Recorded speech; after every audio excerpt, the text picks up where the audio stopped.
All right. Welcome to this edition of At the Mic. I'm your host, Keith Malinak. Just bear with me. Just trying to retweet this so that everybody can find us here. I hope you're having a good Friday. If not, we'll do our best to help you get there. And I will introduce my buddies here in just a moment. First, I want to remind you that yesterday, if you missed our deep dive, At the Mic deep dive, where we talked about all the corruption in the FBI, which, oh my gosh, that was only part one. And we will do part two on August. I've rearranged this room. I haven't even hung up my calendar again. Whatever it is, the Thursday, the 15th, the 14th, 9 somewhere in there. So I hope you'll join us for that. The 15th, right? Yeah. And that's when Steve Friend, the FBI whistleblower, will be back to talk more about the fun happenings at the Federal Bureau of Investigation. If you missed that, it's I believe it's probably pinned to the top. Look, I don't even know. How unprofessional of me. I believe it is. Yeah, it's pinned to the top of my Twitter page there at Keith Malinak. It's also available at youtube.com/atthemic. Next Thursday's deep dive. Where are we at? What date is that? The 25th. Oh, yes. Election Integrity Part 2. More to say with Jovan Pulitzer. And it is, especially in light of what is happening right now on the Democrat side of the presidential nomination, it's going to be an even more interesting conversation. If you missed the July 4th one, that 2-hour show went 3.5 hours, and that is also available there at the website there. So try to watch that before next week. How about that? Okay. No more delays. Let me get to my guests here. I've got my buddy. Okay. All right. Hold on. Let's address something right out of the gate. You've got the loudest boss, I think, in the history of bosses. I'm going to mute you for a second here. And then I'm also going to bring up Dominic, Salvatore, a couple of guys that used to be a part of the Blaze, where I work now. If you've heard the former version of At the Mic, Dominic was episode 115. I looked it up. So if I can't believe you know that many people. You're right. I maxed it out. That's why the last episode was my kids. I was just like, after that, I was like, all right, I guess we're done here. 122 episodes, I think it was. But anyway, I appreciate you guys making time, doing what you do. Travis went on to, I guess, work in the world of sports broadcasting. Right? Do I have that right? Yeah, for a little while. Yeah. I freelanced for a little while, and then, now I'm in construction. Yeah. Okay. Very good. Hang on one second here. Bear with me, gentlemen. Dominic, you're over at, we've talked about this, you're over at the CBS News live stream area that I have that on all the time when I'm doing show prep over on the Roku. Yeah, so I do work for CBS News. I'm not directly affiliated with the stream now. I'm more in between broadcast and stream. I do a good job operations of keeping up with my friends. Operations engineering. No, it's all good. Like you moved up. I think you moved up in the world. A little bit. Yeah, it's going That's awesome. Well. Thank you. I can't wait to get into a discussion of the worst places to live in America because you've lived in one of them. And I will just say, I know for a fact you've lived in New Jersey and Texas. So one of those made this list. We'll get to that in a moment. Everybody doing okay today? Oh, yeah. Thank you for having us, Keith. Yeah, absolutely. Yeah, buddy. Doing great. I know you're dealing with some technical issues from the massive IT outage that we had. I'm sorry, I'm monitoring audio levels here because just bear with me here. Anyway, so you can hire Dom as your engineer. Yeah, I had to grow a mustache for that job. You know what? I am going to lean on the chat here. If the audio is good for all three of us, please somebody holler. If something needs to be adjusted, please let me know. How about that? See, I'll have people, like I always do. I'll have people do my job for me. So there you go. We're aware. So one of the things that we were talking about here. What'd she say? What'd Carol say? She likes a stash. Great again. When I worked with Dominic, he did not have a mustache, if I recall. No. Right? You were just a baby face, man. I was a baby face. I will say, because you and I were hired within just a couple of weeks of each other at the Blaze back in 2009. And I mean, I was a fish out of water in New York City. But you and I would go for a walk to this deli that you loved. I mean, if you want a stereotypical New York experience, go to lunch with Dominic Salvatore. Hey, what was the guy? Do you remember the guy who runs the deli? What was his name? Anyway, whatever. It was like Sergio or Furio, probably something from The Sopranos. Look in there, and I was just like, I don't know, Dom, just order me something because I can't have this. I don't know how to have this conversation. Hey, so Salvatore, why don't you make the thing or whatever? Anyway, you really got me into mozzarella, man. I'll tell you that. And I never looked back. The wet mutts, yeah. Anyhow, let's see here. Then of course you moved to Texas, and now you're back in New York, and we'll get to that a little bit later on. I will say though that one of the things I asked you about before we got started, and I had you put the brakes on the story because I was like, just tell everybody at the same time. I was telling you about Carvana that I've been dealing with lately because I had a kid that was looking for a car. And, I was seeing, what can they get for a trade-in and all this stuff. Anyway, I was talking about this experience. And I was like, man, they jack up the price. And, oh, my gosh, go look at a used car dealer or something or a dealer that sells used cars. Anyway, I was talking about it at work as well. And a person that I work with was talking about how and I hesitate because I can't remember if this conversation was on air or not. So I'll just say this person was talking about selling his truck and getting or trading it in for $22,000 to Carvana, and then he ran the VIN number a couple of weeks later, and they were selling it for $29,000. And I was just like, man, I don't know how they do this, how people continue to just, they seem to be doing well. But then you started to tell a story about working at a car dealership, and then I was like, okay, yes. hold it for the audience. Yeah. So when I was a young guy, maybe about 13 or 14 years old, I was fortunate that I played on a baseball team that the team manager, the head coach, right, he owned a dealership in town. And we became friends. He said, if you need a summer job, you can come work at my place. So I ended up working there for about close to probably 4 or 5 years, like on and off during summers in between school. And they sold obviously new vehicles and used vehicles. And the way the used vehicle basically sales worked was every morning there would be a meeting with all the salesmen about a half an hour before the floor would open, and they would wheel out this dry erase marker board that had a whole grid on it of all the inventory, everything that they had on the lot and on the floor. And it had, here's what we bought it for, and here's what we're going to need to sell it for. But none of these cars ever had their sticker prices on them. So let's say you traded in like a Ford Taurus and they gave you $10,000 on it. The dealership on its grid would say, like, we have to sell this car for $12,500. But now when you're a customer walking out in the lot and you're like, hey, I really like this Ford Taurus, it works for me. The salesman would say something to you like, we could probably do like 15 and a quarter on that for you because it's got low mileage. And then the customer's like, oh, I don't know if that deal's really a deal. And he said, all right, well, what if we did 14,750?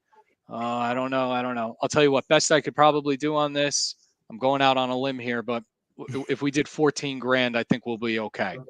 So now what happens is when the deal closes, that first net profit of 2,500, the salesman would make a percentage share on that 2,500, right?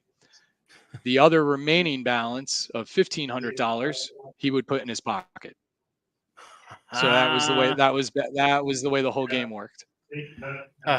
Okay, well, I will just say I was kind of proud of myself when I went to the dealer and I had taken a screenshot. And it was an innocuous screenshot at the time. I took it because I texted it to Carrie and just say, hey, me and Aslan are going to go and look at this car. It's a good price, blah, blah, blah. And then when we got to the dealer the very next day, and the guy slid the paperwork over, because I just walked in there and I said, yeah, we want to see this car. Here's the VIN number. Here's what it is, blah, blah, blah. And he came back with a number. I was like, I don't think that's the price. And he's like, yeah, that's the price. I'm like, okay. And I still had the picture on my phone. And I said, I think this was the price yesterday.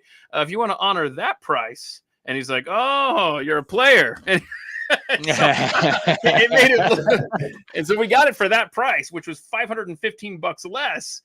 And, I'm a player. No, actually, I just happen to have that picture on my phone. Thank God. So anyway, it worked out nicely for her. Okay, so we had Amazon Prime Day this week. $500.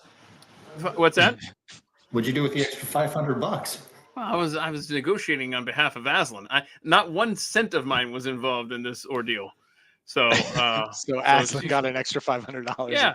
You know what, Travis? Come to think of it, what do I get out of this, Aslan? Buy me a nice deal somewhere, and then you still have like $400. Standard brokerage, 20% on most deals, right? Gosh, unfortunately, I was thinking like a dad instead of an accountant. Dang it. I just wondered if with Amazon Prime Day this week, anybody make any major purchases? Did you get any good deals? Anything that you want to share with the class here? I spoke already. I'll let Travis go first. Yeah, I got this microphone that picks up everything. So it'll be going Hold on a second. Hold on a second. Tap that microphone. I don't know that that's even on. Tap it. I'm tapping. No, you're not. Okay, that's not even the microphone picking you up. No wonder we hear everything your boss says. Yeah. So you need to. Did they sell the plug for the microphone extra? You have to go back and get that, or probably. Yes. I think your laptop default microphone is picking up. I think that's what's working here. That's weird. It sounded a lot different earlier. All right. Well, click on the settings there on the bottom, maybe. Oh yeah, click on the. Hold on. Maybe I can do this. Edit mic set. Oh, I can't. That's your mic settings. Hang on a second. I'm just anyway. I don't know, Travis. But if you figure out a way to plug in that microphone, we want to hear your purchase. Otherwise, it's just your default thing. Oh no, now he's gone quiet. No, we don't got you at all. Oh no, what happened? There we go. Okay, yeah, a little bit. Yeah, there we go. Okay, that's good. Right. Talk.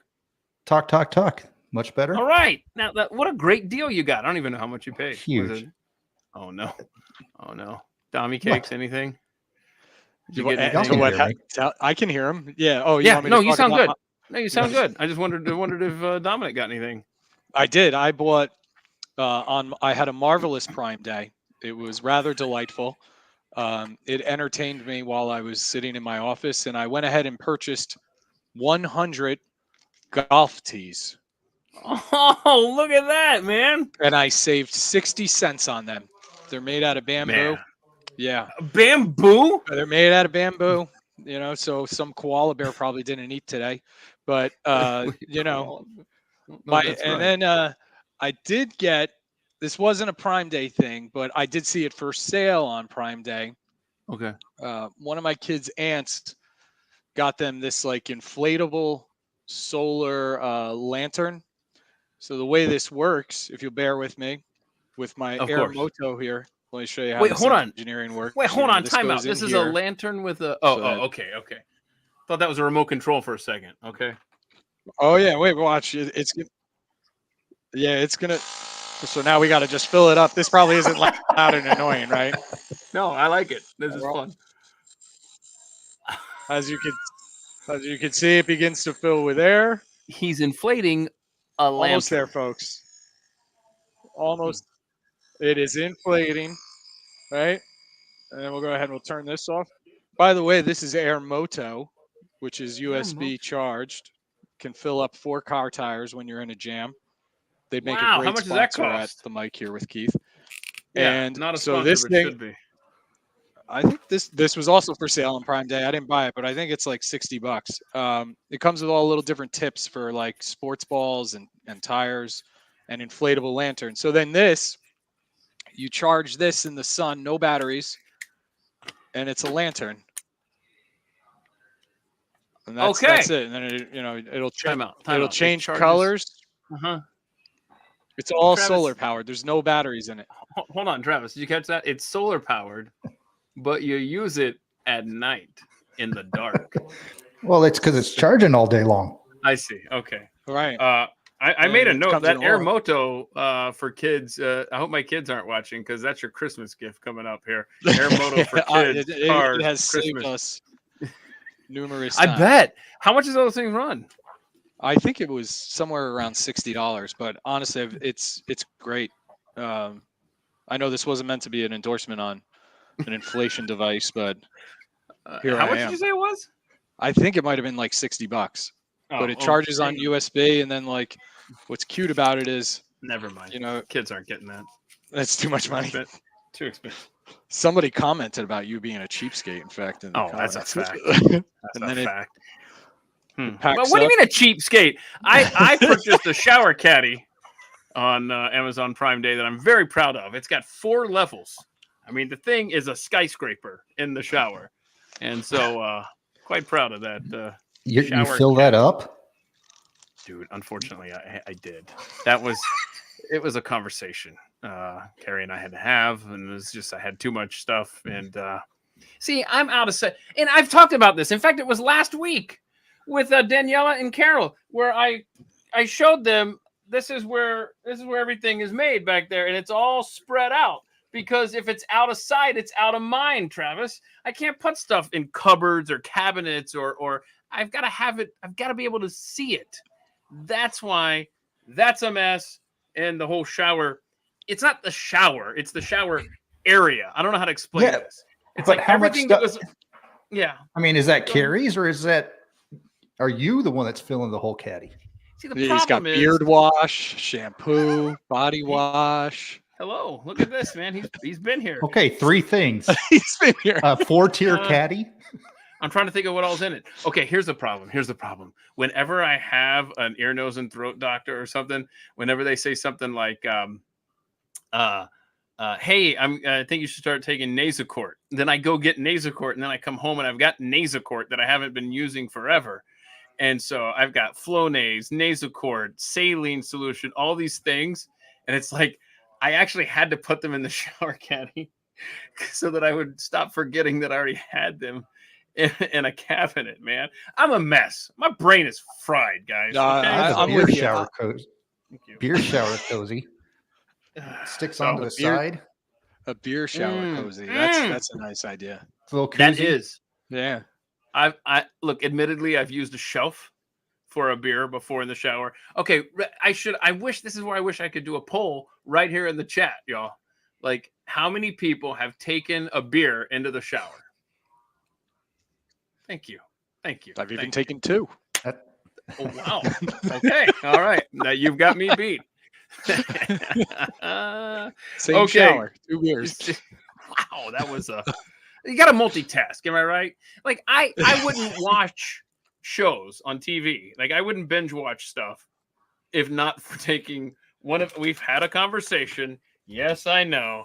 Look at me, Mr. 3-phone drug dealer here. It's like, one is for look, Travis will appreciate this.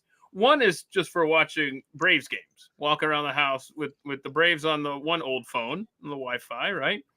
And then when I've done live streams, you guys understand because we have to have the video on one, the audio stream on the other, and then the third one is for me to like do research on the fly. Trust me, it's fine. I'm not messing with my system. Anyway, so okay, I don't think they're called the Braves anymore, man. What are you talking about? They're absolutely called the Braves. If they ever change their nickname, I'm going to be pissed off. You know what? I haven't done 90s anyway. What? Let's see. Hang on a second. I haven't been marking these little Calvin Coolidge fun facts off here, so give me 1 second here.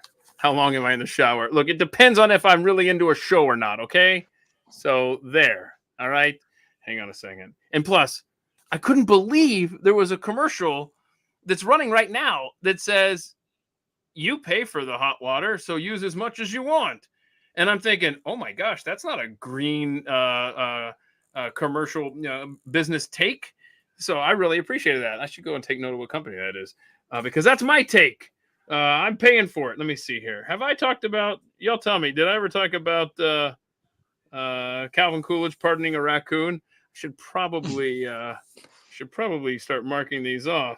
But I will say that Calvin Coolidge rode a mechanical horse for exercise. I mean, that's my kind of president right there. And it had a name, Thunderbolt. The press called it Thunderbolt. And so, look at that. The observers felt that riding a replica horse was not conduct befitting of a president. Okay, well, let me introduce you to the 2024. Let's see. I'm the second trip. Oh my gosh! Then he moved on to a belly reducing vibrating machine. I've seen those. You've seen the old with the big videos. belt. Yeah, the truffle shuffle. There you go. Okay, let's see here. I think we're good there. All right, let's do some not so rapid fire. This has evolved from rapid fire to not so rapid fire. And let's see here. I'm going to start with Travis. Travis, let's start with question number 1. Is double dipping ever acceptable? Double dipping. Always acceptable. Always. Oh, always. no, I don't know. I think Travis. I think it depends on the company you keep. Well, without a doubt. And it also if you swing the chip around, is that still double dipping if you're using the same chip but not the bite side? I see. Not the part that's was in the your clear. mouth. So that's not double dipping. So that's fine. So your fingers going in the dip is okay. Oh crap. Hey, when you've been to my house, did we have chips in dip when you were here? Please say no. Please say no. Please say no. We didn't. No, did we? No. You know what? I didn't think of that. I always thought that's right. BYOF. Well, and that's how cheap if it's I am. Hot, if it's a hot dip, that's hygienic, right? I mean, you're not going to do it with cold salsa, but like queso, it burns off all the I got elements. I got to think about this for a second, because I, for my entire life, always assumed that double dipping the other side of the chip, like you mentioned, right, was acceptable. But now you're right. Your fingers have been on that side of the chip, and that may be worse than the. Oh no! Now I don't like any double dipping whatsoever. Now I've changed my tune.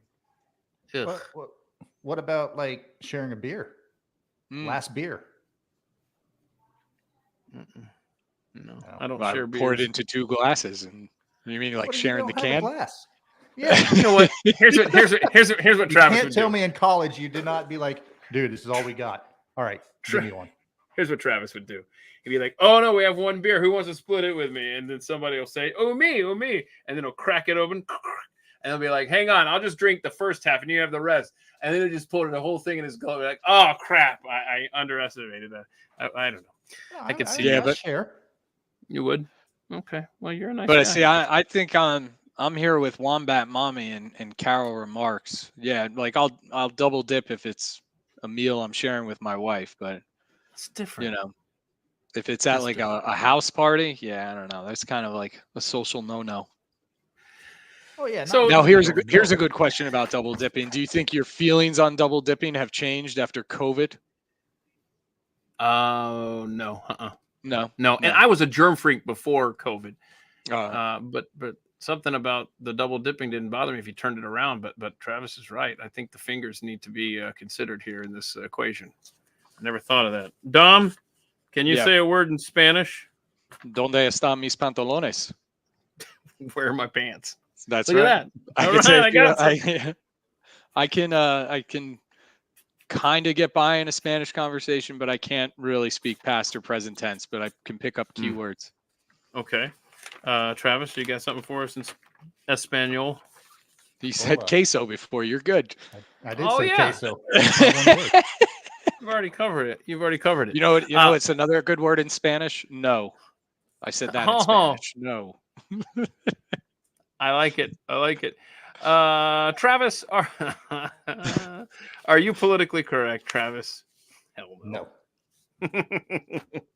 But I'm not going to go out of my way to be a dick either.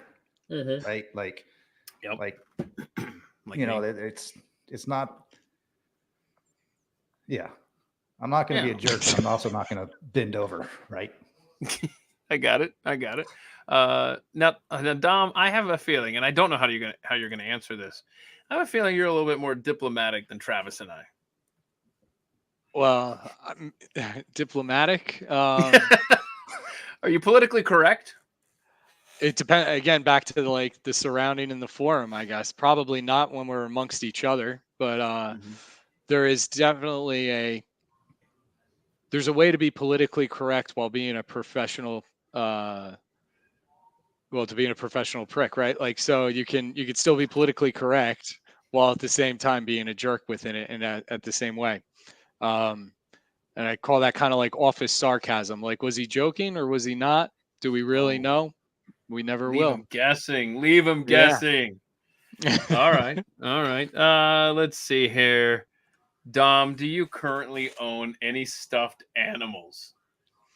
Personally, no, but my daughter has more than enough to fill up garbage bags like once every month to donate to charity. Oh my gosh. Literally, It's I think it's like a small addiction of hers. Like anytime she sees a stuffy, it's like, can I have it? Can I have it? Can I have it? But Travis, that's going to be in your future. Oh yeah. Yeah. There are 2 nets in Zeeley's room. About yay big, stuffed to the gills with stuffed animals hanging above her bed. And it's just like, you got to. You know what you could have bought on Prime Day? Are you watching in there? You know what you could have bought on. I'll know in about 60 seconds if she's watching. What could I have bought on Prime Day? They sell the like the beanbag cases, so that like when you get so many stuffed animals, you just put them all inside the beanbag case, and then all your stuffed animals become your beanbag chair. Oh, okay. All right. That sounds. So then at least they're at least getting use. So that is interesting. But then you don't get to see them, and then it kind of defeats the purpose, right? I don't know. Is this isn't a stuffed animal, is it? My Lil Red Nebraska. It's absolutely a stuffed animal. Secondary mascot. Yeah, if you took its arm off, you think you'd find like pillow stuffing in there? Probably. It's a stuffy. Oh, then I own 1 stuffed animal. Yay. Okay, and then I get to rehang it later. Neat. Okay, Travis, come on. How many stuffed animals do you own? You say no? You say none? None. Yeah, I don't Dom's have any. right. You got to. Now I will say it is like the first when she was still in womb. Went to opening day at the Rangers and bought her first stuffed animal, little Ranger dog thing, and that was actually a lot more fun than I thought it was going to be. Oh, welcome to Girl Dadville. Yes. Yep. Before you know it, you're gonna learn how to blow dry their hair, and you take pride in that. You know, man. When I was a kid and I knew I wanted to have kids, I never realized being a girl dad was going to be as awesome as it is. So kudos. Yeah, no, Travis and I, we talked about that, how, men having daughters, it creates a whole entire another level of kind of the way you view how you love women. You might have, obviously everybody has a mom. They love their mom, right? Then you have your wife. You love your wife different than the way you love your mother. And then when you have a daughter, you love her different than the other 2. But it's all still just, a new experience of having a woman in your life that you're, endlessly connected to and ultimately love to the end of time. So, I mean, my daughter is 6. That's her over my shoulder, and her older brother trying to tell her to pay attention. But that's so cool, man. Yeah, they add a new sense of character. That's for sure. Absolutely. Yeah. Okay, so on a scale of 1 to 10, Travis, we just even hit on this. I'm sorry. I forgot that I'd sent this one. How hot do you like I do great show prep, right? I mean, I'm totally in tune with what's on the page. The master of no segues. On a scale of 1 to 10, how hot do you like your shower water to be, Travis? 8. 8. It's like, it's got to be hot enough to burn off the dead skin, but leave the next 6 layers there. Well, yeah, I don't like coming out being red. And it also depends on the year, right? Like right now, I'm taking like 4 showers. Cold. We're doing cold showers in Texas, Dommy. Yeah, see, I disagree with that though. Like, when I lived in Texas, and people would say like, "Oh, I'm gonna go take a cold shower to cool off." I found it was counterintuitive, because if you take a hot shower, then your body heat gets hotter, right? And then when you step out of the shower, the air around you feels colder because your body heat is hotter. So if you were to take a cold shower, I feel like then when you step out of the shower, your body heat is lower. So then the air around you feels hotter. Yeah, but the difference is I don't like sweating when I get out of the shower. And if Thank I have a you. hot shower and I'm sitting into hot air, then I'm just sweating more. And like at least the cold Well, shower. where are you showering? I- Outside? I mean, Texas is like air conditioned everywhere. You know what, Travis, as your attorney in this conversation, you know what? Don't let Mr. Science ruin our plan. I get done mowing the lawn in 100 degrees. I come in and I have taken a cold shower before. You know, not ice cold, just like maybe No. lukewarm, I'll say. Yes. Because I'm with you, Travis. I'll do an 8. And the reason I do an 8 instead of a 10 is because this is weird, right? You still get cold-ish at the 8. You still at some point you still need a little bit more heat. And so you get to go 8.5 and you're like, it's still, you got to leave a little bit of room. Now it's a 9. And you work yourself up to 10, but you don't start below 8 unless it's the middle of the summer. And that way you start about a 4. Man, this is shower talk on At the Mic. Okay, so started with this. As long as you have a caddy to hold all your crap, then you'll be fine. You know, and 2 beers to keep you comfy. I'm not in there. That's the other thing with the cold shower. I'm not in there long enough to watch my shows and drink a beer, though. However, with the hot ones, I am. You're not drinking your beers fast enough. You know? It's got to be like a 3 sips and we're done here. Okay, so if you had to do, what were you saying, Travis? You had something else there? Sorry, did I interrupt you? No, I didn't.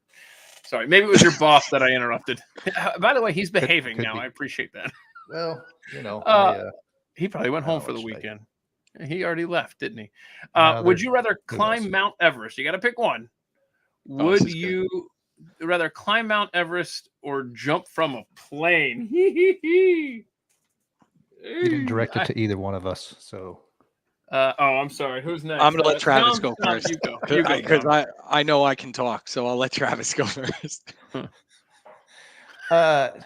Again, like, is there cost involved? Like, is it No. endless money? Because then I would do Everest, right? But if it's like something to do now, then yeah, it's a couple $100 to jump out of a plane as opposed to what? 50? No, it's $100,000 to climb Everest? No, it's zero. You teleport to the base of Mount Everest. Top of the mountain? The base of teleporting, Mount then I would just teleport to the top. Just call it to a day. the base of it, or to an airplane flying above wherever it is that you want to be above. Man, so which one you doing? I still think if you're going to do it, do Everest, just because the logistics is tougher, right? Okay. Well, yeah, you know. Okay. Ski down. Ski down. Oh, I'm sure that's definitely feasible. Dom? Well, I have gone skydiving, so I guess that would leave me with having to climb Mount Everest. And I'll tell you, Travis, you weren't off on the money. I think it only cost me $125 to jump out of a plane when I was 22 years old, and it was something I did, and I'm like, I got that out of my system. I have no interest in doing it again. Right? Would you do it now that you have kids? No, definitely not. Unless when they're older and they want to do it, then I would say we're doing it together. And that's the only way I think I would let him. You know, it was like, I'm going to do this with you then if you want to go do this. But climbing Mount Everest, I mean, there's no hot showers. You know, that could be an issue. You're going to get cold up there, I hear. Yeah. So I want to touch on a story that Carol and Daniela and I discussed last week about this couple that got married. Then she had told the husband, please don't shove wedding cake in my face at the reception. He ended up shoving her head into it. So I guess technically he didn't shove it in her face. He shoved her face. Anyway. And so then she filed for divorce. She said, I feel violated or whatever she said, that she just felt that he kind of betrayed her trust there. And I think we kind of concluded that she was sensitive and he was a jerk. And look, they were married, whether they'd been married for 2 minutes or 20 years, for better or for worse, chickie. No, I don't know. So we just had a conversation about that. But then I found this other story while I was getting ready for this. And this groom canceled his honeymoon because the bride spent $10,000 on a wedding dress. I think this is more of a red flag than the cake thing. Now that I have this story, I don't know. I just didn't know if you guys had any thoughts on that. Like, what if you were engaged and then the bride comes to you and be like, by the way, I know we budgeted, whatever it is. I spent 10 grand on a dress. That cool? Travis, you want to take this one first? I mean, yes, if it was me, I would have done the same thing. But well, so much for the honeymoon. But do you think it'd be larger than that? Would it be with that risk? Would you contemplate? Do I really want to marry someone that spends money this? Well, it opens up a lot of questions, right? Mm-hmm. Like, why didn't we talk about it? Like, I would a brick if my wife did that. I'm not gonna lie. As a brick. Dom, any thoughts on this story? I think the two of them kind of go in hand, like the two stories, right? So, okay, you got wedding cake smashed in your face at your wedding, and this other story, you spent a lot of money on a dress. And when I think about a bride at a wedding, probably spent in our area, like weddings are crazy in the tri-state area around New Jersey. Gosh. So just her makeup alone might have been like $700 to $1,100 for that day, including getting her hair done and all her makeup. And it's the most photographed day for that woman's life. And now like her mascara's probably run and that can be ruined. But if they had that conversation ahead of time, then I mean, I don't know if it's grounds for divorce, but it's certainly grounds for a discussion of like, I blatantly asked you not to do something and you went ahead and did it anyway. So, I mean, I think there's a little more in that story. And then with the wedding dress one, I read the same article and it sounded like the bride was reasoning that she had cut costs in other parts of the budget to be able to afford this 10,000 dress. Right.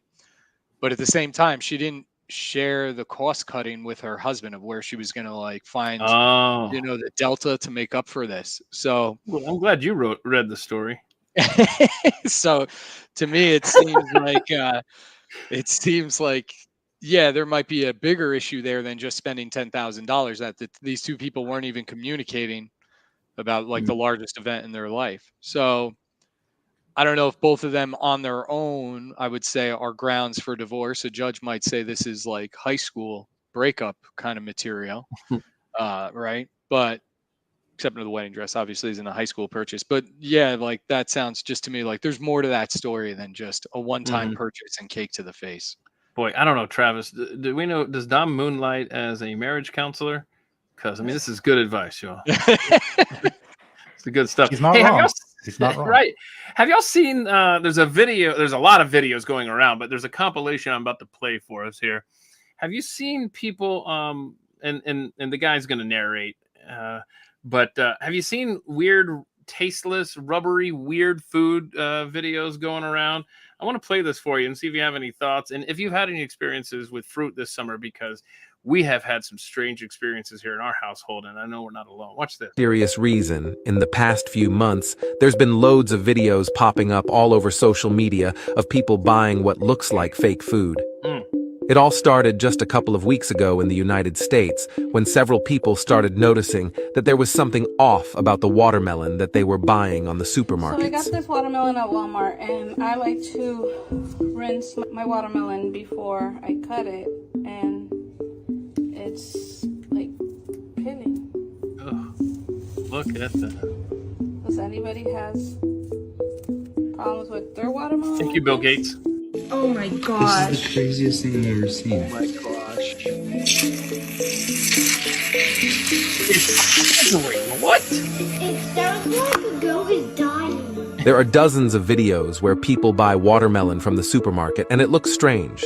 Sometimes it looks like plastic, sometimes it makes these weird noises, and sometimes, or many, many times actually, it feels as if it's made out of rubber. So I cut watermelon for my kids, and they're all bringing it right back, saying they don't like the texture.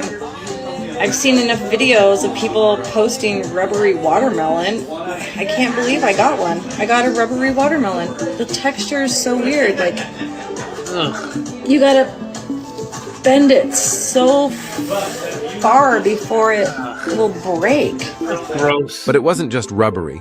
There was something else about the watermelon that was bothering a lot of people. Y'all will not believe what This I got. is creeptacular. Yeah. This is what I have for a melon. The melon shell is strong. Look at that. Oh, God. This is what I got for a melon, you guys. Look at that. It was pretty obvious that there was something off about the watermelon, and a lot of you. people were noticing it. Captain But here's the Obvious. thing. It wasn't just the watermelons. People were also noticing the same thing happening with avocados, blueberries, bananas, and the list goes on. It, and she breaks it in half. It gets very tough and doesn't really break. And when it pulls, it's like it's glue. It's very tight and doughy. After these videos were posted and became a viral sensation, it made a lot of people ask the same question. Are we possibly eating fake food? What's your take? What's your take? I love that guy's voiceover. It's so good. He does like every video on my social media feeds. How did he get that gig? You know? I think that's is that the male AI, version? Oh, is it? It's an AI. I've been duped. I don't know. But do you remember similar to that? Like years ago, there was a video going around. People were saying they were coating lettuce in wax, and people were like running the lettuce underneath their sink, and they would peel off the top layer, like the cellulose that was on top of the lettuce, and they would peel it off and be like, "See, they're dipping our celery and our lettuce in wax so that it stays longer." But I didn't see that. I know that Bill Gates does this appeal thing. It sprays apples, makes them all shiny and stuff. Yep. Yeah. I don't know. That was weird though. I actually haven't seen those videos. So thank you. And I haven't had that experience with any watermelon yet here, but that liquid watermelon was the freakiest thing of the whole bunch. What happened there? Oh, I think it's just rotten, but I hope it's as simple as that. I think it goes back to have your own garden. All right, let's see. I got some bananas here. They're I don't want you to waste it. They're gonna turn into banana bread by tomorrow. I was about to say. See, that's the thing. There's a fine line. You get to that banana bread stage of a banana's life, and then if you pass that, then it gets to the point where they're just too nasty for banana bread. Yeah. Then you just feel like, man, I really let myself down. We didn't even make banana bread out of this stuff. What is our deal? But I don't know, man. We've had some tasteless food this summer. We've had I took a bag of oranges back. I took a watermelon back. Yes, people, I did. I took them back. How do you return a watermelon if you've cut into it already? I put them in several big Ziploc bags and took them back because that's how I roll, Dommy. That's how I roll. Let's see here. Let's do some. I returned my daughter's diapers. Said they'd already had crap in them. I've heard that story. People have had that experience with Amazon. That people were buying diapers and then just putting them back in the box and returning them. Oh, stop it! That's here. That was like nasty. There was a story about that, and yeah, I don't. Did you guys see? I forget this dude's name. But hold on, before you go to that, I've heard before Amazon returns. A lot of times they'll just take the return and put it on some table or something and deal with it when they deal with it. And a lot of people were sending back because sand. I think sand because they just weigh it. And they're like, oh, that's the same, weight as the computer we sent or whatever, right? And so when do they notice, what the hell's that smell? Oh my gosh, somebody returned full diapers. But I can't imagine that's a real, people have done that. Don't they trace it back to these people and criminal charges for, toxic mail? I don't know. Well, yeah, I mean, if you mail feces, I think that is a felony. Yeah, it's illegal. I know that not from experience, just to be clear, but okay, you started talking about Butler something. What were you saying? Oh, it was on Vice. It was like a big thing that was scrolling through Reddit this week. So I think the guy's name is Ubda Butler, and he's kind of one of those. He's like a journalist, but he's a comedian, but he's exposes a lot of issues. So part of the discussion was about how Amazon, avoids paying taxes. by essentially having their LLCs are set up in like these tax havens. So what he decided to do was he lives in the United Kingdom and he's like, we pay a lot of taxes here. And obviously we're using Amazon here, but the money we pay for our taxes should be filling our potholes. So there's all these bad potholes all over his city. And he orders pothole filler from Amazon, right?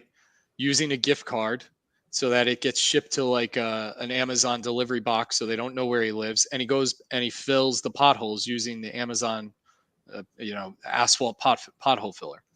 Then he returns the empty buckets with sand in them that he grabbed at the beach. And the whole this whole thing is a documentary that he made. And he explains to his attorney, like, do you think I'm going to get in any trouble? And he's like, well, yeah, you made fraudulent returns. And he said, right, but they didn't pay their taxes. And he created an LLC in Belize to order these items through. And he named the company HMRC, like Whole Management Repair Corporation. And HMRC is the equivalency of the IRS in London, to kind of just give Is this on Netflix or something? excuse me. It was a piece he did for Vice News, and it was a big item. Vice. Yeah, I know, but it was a piece he did for Vice. His first name is Ubda Butler. He has bright blonde hair. Okay, I'm gonna look for that. It's a really funny piece of how he did it, where it's like he's like basically did the same exact thing they did.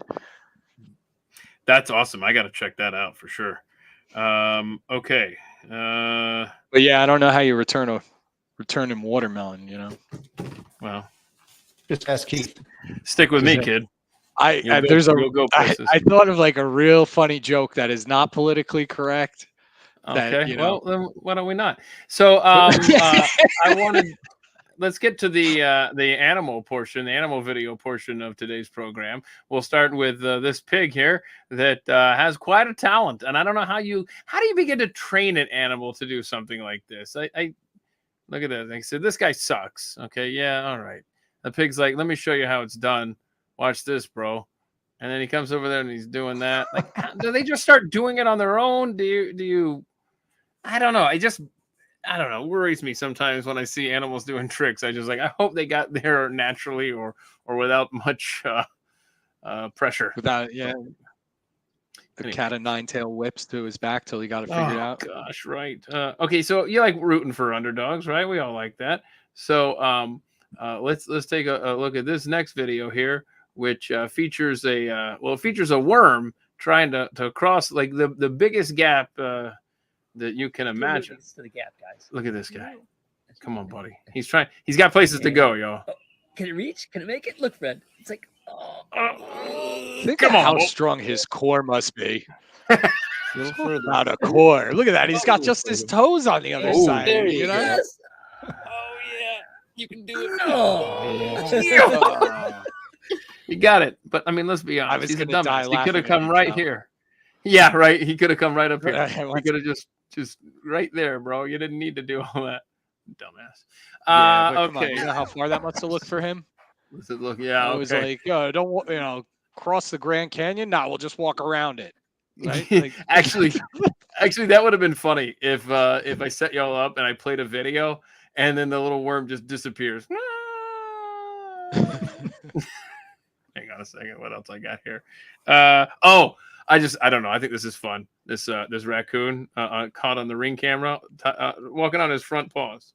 Just don't mind me. Like, what compelled him to do that? I just think it's the funniest thing. I knew the camera was there. I see. So he's a sneaky little raccoon bandit, huh? All right. That's some fun animal videos there. Okay. So I teased it earlier. The headline from the Daily Mail is the U.S. state that ranks worst for quality of life. Did I send this to you guys? Did I send the story to you? No, I did not. Blind on this one. I think before you tell us, we should try to guess. That's what I was hoping. Yep. And I do have a hint that I'll give you after you guess. Now, did I already tease this a little bit, right? I think I said something. Whatever. What's the worst? What's the worst state according to the Daily Mail? Quality of life. Travis, you go first. Mississippi. Ooh, Okay. that's a good guess. Okay. Not in the top 10 worst states according to the Daily Mail. Now wait, hold on, Keith. For some detail, is that in terms of quality of life or like surroundings, job Let me tell you opportunity, this. This weather? is the dumbest article I think I've ever read. And it mostly talks about available doctors ratio and cost of healthcare. Okay. It's clearly an agenda-driven article. I didn't give that hint to Travis, but anyway, do you have a guess? Well, I'm going to say now that you've mentioned that, Travis, is that your final answer? Is that final? Would you want to phone it in? No, it's not Mississippi, bro. Sorry.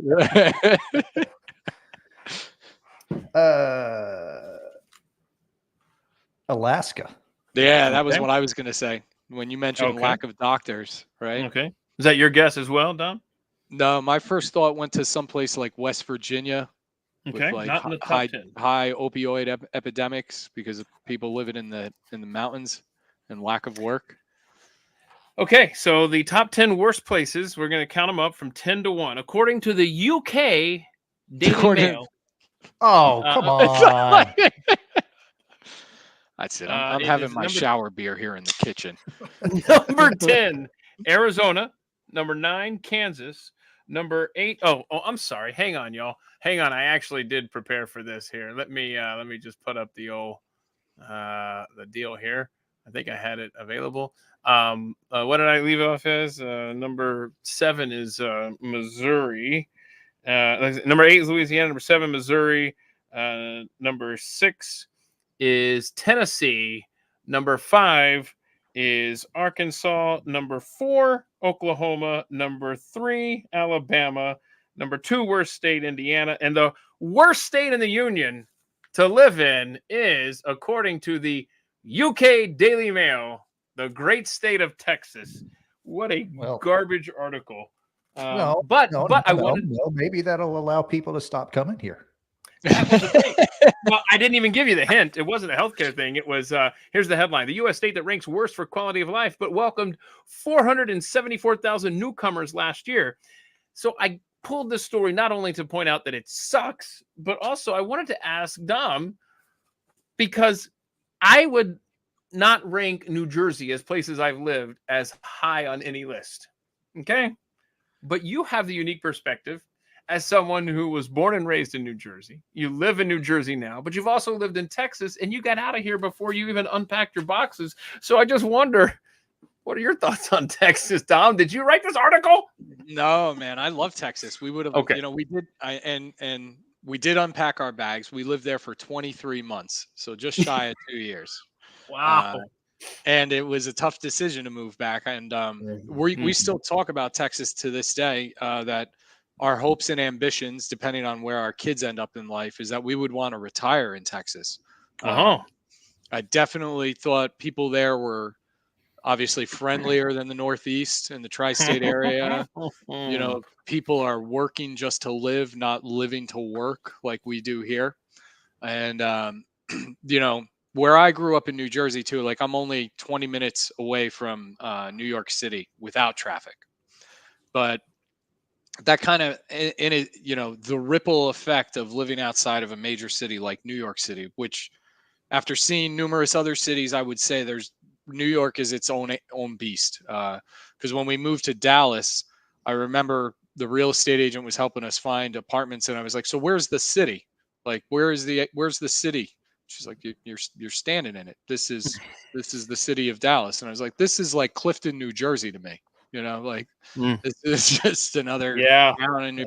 But and you know, like one of my experiences in the first week in Texas, you know, you're walking down the street in public, maybe going to the grocery store or something, and you always get that moment when you're walking past somebody and you kind of make eye contact and you'll do like the gentleman head nod, like I see you, see me, and now you can acknowledge that I know this, right? So like you guys know what I'm talking about. Like that is so true. Right? In New York, you keep that head down. Right. Yeah. So like in as Texas, I'm you're just like, yeah, you wave at your neighbors in the neighborhood. And in New Jersey, I don't even know if I had neighbors living in the houses around yeah, me. but like that head nod is like that is like a tri-state area thing of like I see you, see me. So if you're gonna say something, it's about time to say something, or we're just gonna both acknowledge each other Oh, and keep I see walking. what you're saying. Okay, Right. because in Texas you do it as almost a way to say hi. In Right. New York, you do it as a way to say I'm on the defensive if you want to go. Right, exactly. Well, like, and I remember I was walking to the grocery store from the apartment building, and I'm walking, and this guy is looking at me as I'm walking, probably because I looked at a place, right? And so like I gave him the head nod, and he's like, "Hey, how's it going?" And I was like, "It's fine. Why?" And he was like, "Oh, I'm just wondering how your day's going." And I'm like, "Excuse me?" Like I was very None yeah, ya. I was on the defensive, and then I realized like no, this guy's just being nice. Like it's just it's burnt into me that like if somebody's going to approach you on the street and talk to you, the second thing is going to be like, do you have a dollar? Like I could borrow, or What's the catch if I'm I short answer on this? What's yeah, the I'm short on catch? bus money. I'm just trying to get home to my mom. I need That's money, funny. and that was an adjustment that I had to learn how to make of like, no, these people actually are just genuinely friendly down here. Yeah, Like, we yeah. I care. was like, We oh, I'm care. sorry, buddy. Yeah, no, it's great. Hope you have a good day too. You know. So Uh-huh. yeah, I Okay, don't know. so New Jersey gets a bad rap though, I think, in all honesty. I've always said New Jersey is like a mini California. does it? Like does it get a bad rap? Like Uh-huh. there's a lot of people here. Obviously, we're the most condensed populated state. But in the same essence, like when I say it's a mini California, we have all of the same like outdoor activities that you could do in California. Like you want to go snowboarding, you could do that. You want to go surfing, we have beaches. You want to go hiking, we could do that. Like and sure there's other states that probably have all those features, but it's just to me, it's always been like, yeah, this is a lot of people in a tight space and it's every man for themselves here. But I when know. you're born and raised into it, you don't know that until you get out into the world and you realize like, oh wow, it's 5 o'clock and everybody left the office because it's 5 o'clock. That doesn't happen up here. It's like, but we need to finish the work, and it's like, yeah, but the work will be there tomorrow. So it's definitely a difference in living Texas versus New Jersey. Wow. I mean, I by the did way, live there's in no. Maryland too for a little over a year. Okay. All Yeah. right. How did that compare? I would say that was worse than living in New Jersey. I was not a Wow. fan. Compare New Jersey and California, but here we are. That's pretty awesome. I want to know Travis's thoughts because if I'm not mistaken, you're born and raised here in Texas. That's right? Right? Yeah, close Yeah. enough. So what do you think about this list? Texas being ranked the worst, America's failed states as a British newspaper. Yeah, I think you said it right. It's a British newspaper. So, yeah, Yeah. go enjoy Wales or something. Yeah, what's the word? Are they even? They're not even states in the United Kingdom. What are they? Provinces? Yeah, No, they're townships, and I don't even know. Hey, hold on a second. If somebody's familiar with hamlets? Britain, do they separate the way we separate states? What are these? Because Canada's got provinces, right? And Mexico and the United States have states. But yeah, what's York? Right, York's a thing over there. So is Jersey. Jersey is an island, actually. That's how we got the name New Jersey. Now you guys know. Not, but New Jersey isn't an island. And then there's the breakdown of Great Britain and the Isles and Ireland. Like they try to wrap them all up together, and then they're like, "Yeah, but we're Scotland. Yeah, but we're Wales. No, yeah, but we're all Great Britain. Yeah, but we're the UK. Like UK. I don't know. Go shut up. You know what's There's that political correctness. You know what we've got based here in Texas is Southwest Airlines. Oh yeah. And so I'm a big fan of Southwest Airlines. I pretty much fly them exclusively unless there's some weird, option that I have to fly out of DFW or some other airline. But I love Southwest. They have, more leg room. They let you take luggage on, see kids, we actually used to on all flights take luggage for free. And now it's only Southwest Airlines that lets you take those bags for free. I don't mind the the seating arrangement either, because I always set a reminder on my phone to 24 hours before my flight. Here comes the reminder, and then I just sit there. It's like a little game, and you try. Am I going to get Group A? Am I going to? Yes, I got Group A. Yes, And if it's Group B, it feels like a win-ish, I guess. Group C, you're like, man, I hate my life. And then you end up sitting next to those poopy diapers we were talking about earlier. Yeah. Screaming kids. So here's my question for you, or here's my story. This is terrible news. Southwest Airlines plans drastic boarding and seating changes. They lost in the first quarter alone this year. They lost $231 million. How is that possible? Yeah, I think there's more to the story. Like, where does that come from? How Maybe do you people lose aren't that bad? flying. Yeah. Yeah, they do have a lot of empty seats, they said. They're thinking about, they said, everything's on the table. We may get rid of the way we do seating. We may get rid of some of the leg room. We may have special sections on the plane with still the more leg room that you can pay extra. We may get rid of the want to get away fares. We may start charging for baggage. Everything's on the table. This is terrible news to someone like me, all right, especially since I'm a cheapskate, as we've established.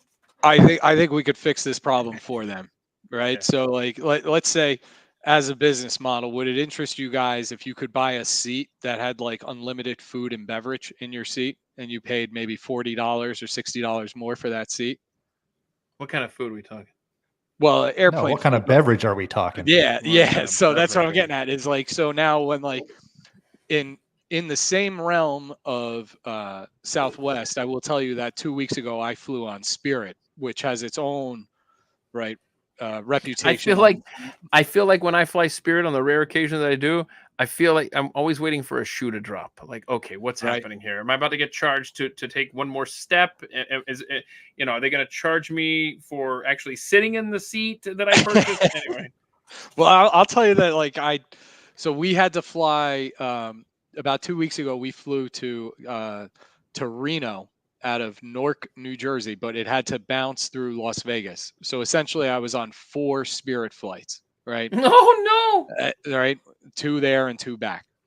And I had a great experience with it, in all honesty, but I did pay for like the overhead baggage, right? And then in paying for the overhead baggage, it gave me Zone A boarding. Yeah. It was, it was an extra $40 to put a carry-on bag up there. And it was like, it's one of those things where obviously I have to put a carry-on bag up there. Like, we're going away for a week. We have to make this happen. It ends up costing the same, though. No, I still saved, I want to say, per the 4 of us, I still saved probably about $200 a ticket. So times 4, that ended up being, I was totally happy with that. Cool. And I mean, their planes are like the Airbus 300. So it's the same plane that I think United flies most of the time. And this was cute though. I didn't know this about Spirit. The seats do not recline at all. Even though like on a plane, the seat will recline only 10 degrees. You kind of need that 10 degrees sometimes, right? Yeah. It was just straight up at a 90 the whole flight. I don't recline out of respect for the person behind me. And if you're in front of me reclining, I'm going to get really pissed off. If you go more than about, I always do the courtesy. No, if everyone just reclines and you all have the same space. So if someone in front of you reclines, then you recline. Then the next person except reclines. the guy It's a domino effect. Well, and that's pay the extra $30 to get up to section A instead of section C. My knees have been incredibly passive aggressive over the years. When the individual in front of me is leaned back all the way. And in fact, whatever. We won't get into me in my issues with people. Hold on. Let's stay on the Southwest thing here. Absolutely. That's what I'm trying to bring it back here. What is your concern that you're gonna have to pay more now to board during a different zone?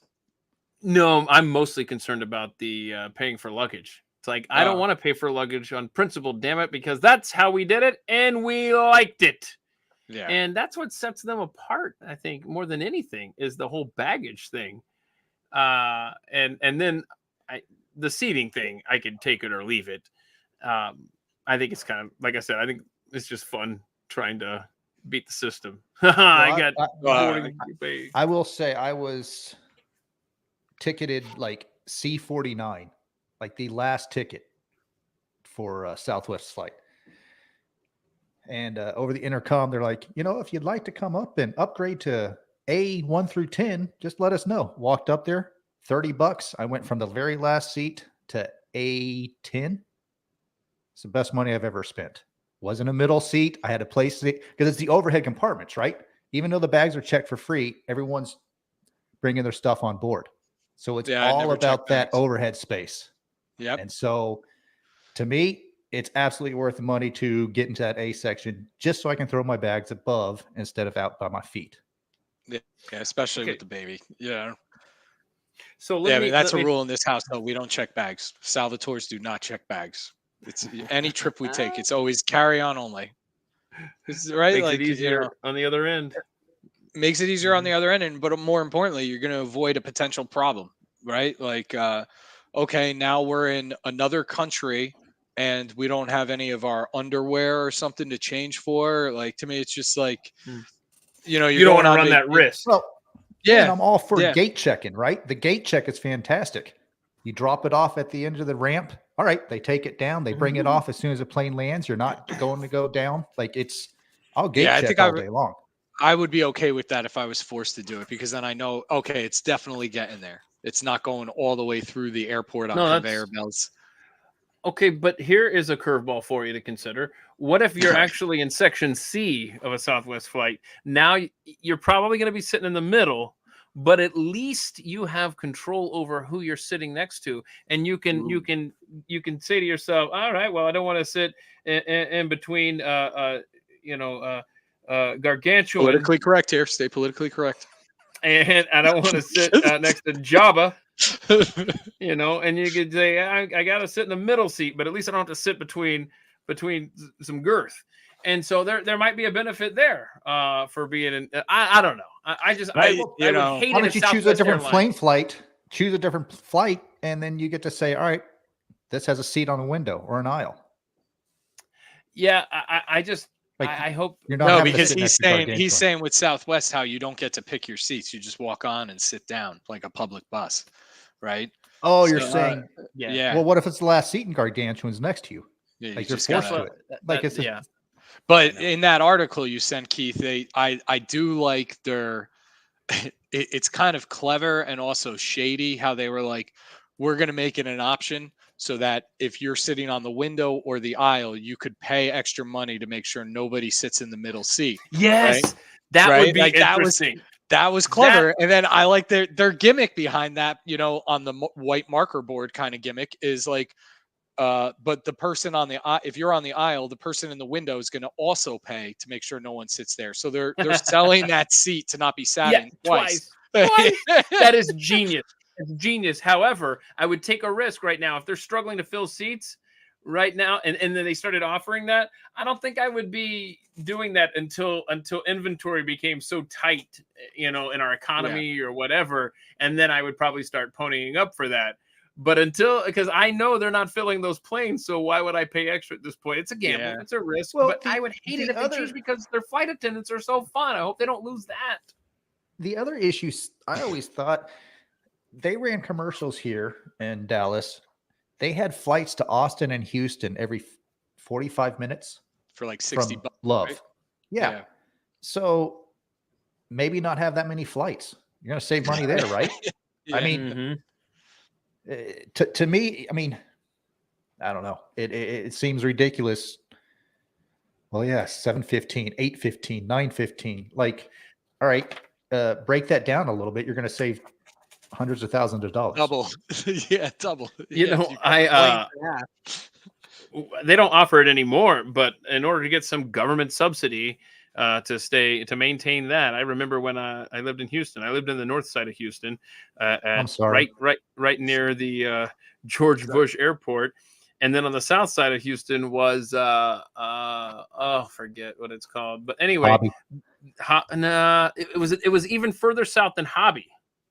There was another one. There was 3 airports in Houston, and it was this little nothing airport. Somebody maybe will know over in the chat there, but it was like you could fly from the north side of Houston to the south side of Houston, which with the traffic, I got it. But anyway, they would offer this commuter flight every morning. Maybe I think one back and one forward. Anyway, I think it was like a half an hour flight. It was the most ridiculous thing, but they had to keep the government money flowing to that airport, so they had to service. It was the stupidest thing. And I don't even know what the point of the story is other than, man, that's dumb. So real quick, another Southwest story I saw was, I don't know if you guys have a position when it comes to Taylor Swift. People seem to be on one extreme or the other. I don't care. It's just that she has interrupted my my sports apps with stories of her and Travis Kelce of the Kansas City Chiefs. But all of the sadness that I had for Southwest having financial difficulties went out the window when I saw this. Southwest Airlines adds flights to help Taylor Swift fans get to Eras Tour. And they have these specific flights that they have. And the flights are titled Flight 22, Flight 1989, and nods to her song 22 and her album 1989. And then I thought, but I mean, maybe it's a good business decision. But they're flying to where her tour is. But I mean, like I said, any goodwill I had for him in that last story was quickly evaporated. I don't know. I think you're, they're making money on that though, right? Because if I don't know if I'm sure you know somebody that has a teenage girl that's probably into Taylor Swift, Keith, right? Like, and if they're gonna want to take that flight just because it's tied to her name, right? Yeah. So they're gonna make money doing that. They want the ticket stub, right? Yeah, exactly. I wonder if it has her. I wonder if it has anything. That commemorates it on the ticket or something like that. I bet you're right, man. I'm just looking to see if they're making money on this. They have to be, and they're probably handing out on that flight like like the napkins that come with the soda or something might have like her picture or her tour logo on it, right? Like all the paraphernalia that would come with being on a plane, right? And they're gonna get those people that want to do that to make sure that you don't have to pay for your bags in the future. Yeah, go Swifties, go! Okay, good point. Way to bring it home. By the way, there's a DJ in Britain who refuses to play Taylor Swift songs until she, quote, writes something that isn't about an ex-boyfriend, end quote. That's kind of fun. Okay, you guys are sports fans. You like the sports. And don't worry, those of you who don't like sports, we won't dwell too long here in this arena. No pun intended. But did you see that the robot umpires are rapidly approaching Major League Baseball? Yeah. This is going to happen. And it's probably going to happen around 2026. Basically, Major League Baseball could test robot umpires as part of a challenge system in spring training next year. So you could see robot umpires in Major League Baseball spring training, and that could lead to regular season use in 2026. MLB has been experimenting with the automated ball strike system in minor leagues since 2019, still working to shape the strike zone. I've seen the machine screw up some. Go to YouTube and type in like robot blows call. I mean, there's some really bad things. I don't know, a speck of dust went through the strike zone or what at the right moment. But what are your thoughts on robot umpires, gentlemen? I don't know, so I read that article you sent, and to me, I don't know how they didn't talk about how the technology works. So obviously the strike zone on a guy like Aaron Judge is a much bigger strike zone, right, than it is on like Gleaver or a shorter guy. Yeah. So I don't know, like, is it taking into account the batter's height, right? Because then if it's just a general area, the strike zone on a really tall guy like Aaron Judge might be like, so I got to swing at a ball down below my knees, and if it's above my belt, it's a ball, right? Like, so I feel I can't, but then also this might be the first time where AI is really taking someone's job in a way, right? Like, and then, but what about the calls at like, hey, is he safe at first? Is he out at second? Like that kind of stuff. You're going to still need. Yeah, that's kind of my thing. It's all right. Balls and strikes is one thing, but check swings, plays at the plate. Like, so are they going to have AI call it, and then a man is sitting there, an umpire sitting there that says, They're just "All right, doing it said balls and strike, strikes. strike." I think balls and the strikes, yeah. So I an think the umpire still robot has to be there. Yeah, he has to be there for checking the challenge thing. I don't know, but I know But that that's the the other human thing, will still right? be Yeah, doing how many more taking out. challenges you might see, and then it's going to slow the game down because it'll be like, oh, the computer screwed up. So Right. hang on a second, Dom. what But were you if you saying? had, I mean, look at Angel Hernandez. I think oh gosh, the oh my entire gosh, league would rather have AI over He's- him, right? Yeah. he is an argument for all AI umps. Period. I love. if- Did you ever if see? you're- I started to interrupt you. Did you ever see the one guy? He made like an Angel Hernandez contact in his phone, and then Yes. he would show it like missed call Angel Hernandez. Missed call, missed yes. call. This is a great. Yeah, It was that was genius. funny. Genius is right. Genius. So hang on a second, Dom. Go back to what you were saying about the knees and the belt. What were you saying exactly? Right. on So that? the strike zone is obviously a different position for each Right, batter right. because they all are different heights, right? And that's the challenge against the pitcher also. If you're going to have, hey, there's this square target like you would do in a wiffle ball game with a PVC pipe stand, and it's like if you get the ball in the square, then it's a strike. That's not going to work for every batter. So like Okay. I want to know, how does the technology go by the batter's stance? And if you guys remember last summer during the Little League World Series, some of the kids would try like squatting all the way down with their butts to their heels to make their strike zone smaller. Yeah. That was like and the umps had to tell them like, yeah, you guys can't do that. Like you got to stand up. Like, So hang on a second. As we're talking about this, and I don't know if this is part of it or not, and I don't even know if this would work. But what if the uniforms had sewn in them a sensor here and then the knees, right? So you get the letters, armpit to knees. If you squat, you still have a compressed strike zone, but you're also not going to be able to hit the ball. I'm just trying to think here. I don't know. It's going to be a whole new world, and I can't wait to see it unfold. And they better There's not no screw way up the baseball. players' union's going to say, "Yeah, please sew on sensors to our jerseys." There's I no still way. I'm still mad about the other rules that they made with like the pitch clock and putting, a guy on Pitch clock second needs base. 5 more seconds. I Pitch clock don't needs think 5 more you don't seconds. even need one. You want to speed up if you're willing to change the rules of the game where it's going to be like a little league baseball game, like we're in extra innings, so just put a runner on second base so this game can be over. Like if you're going to change the foundation rules of the game, then if you want the game to go faster, okay, guess what? It's not 3 strikes and you're out. It's 2. It's 3 balls and you walk to first. And now the game's going to move quicker. The pitcher's arm is going to last longer. There's going to be less Tommy John surgery.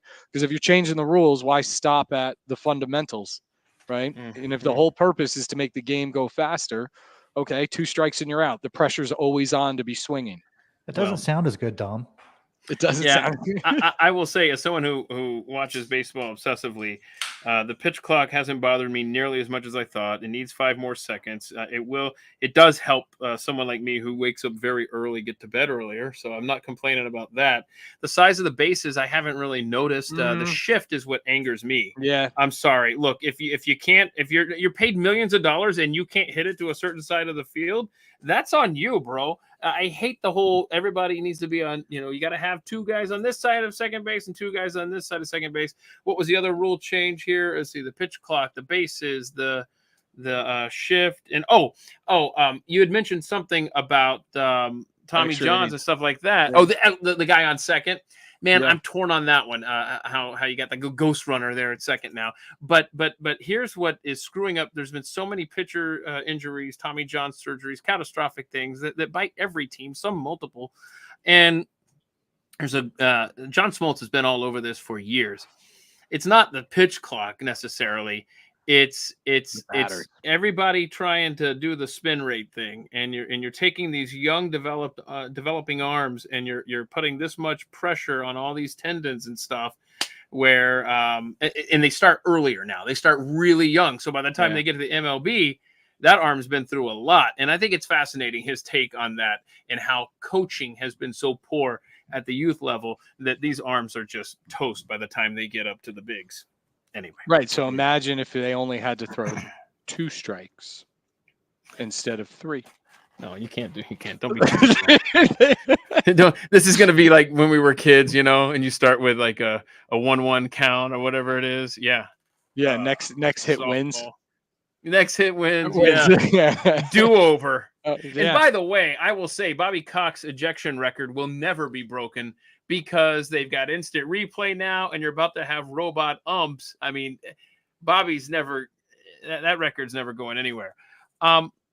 So I wouldn't have. So I pulled this story. I don't know. Did y'all know that? I don't want to get hung up on this, but Isaiah Thomas has an estranged son. Did y'all see that? And the son came out and is just like, he's like 20 years old now. And he's like, I just want 2 words from my dad, Isaiah Thomas, hi and goodbye. But he's never reached out to him. It was a long story. But then I had this other story that Larry Bird is mad at Isaiah Thomas and Magic Johnson for softening the NBA by bringing in hugging and kissing.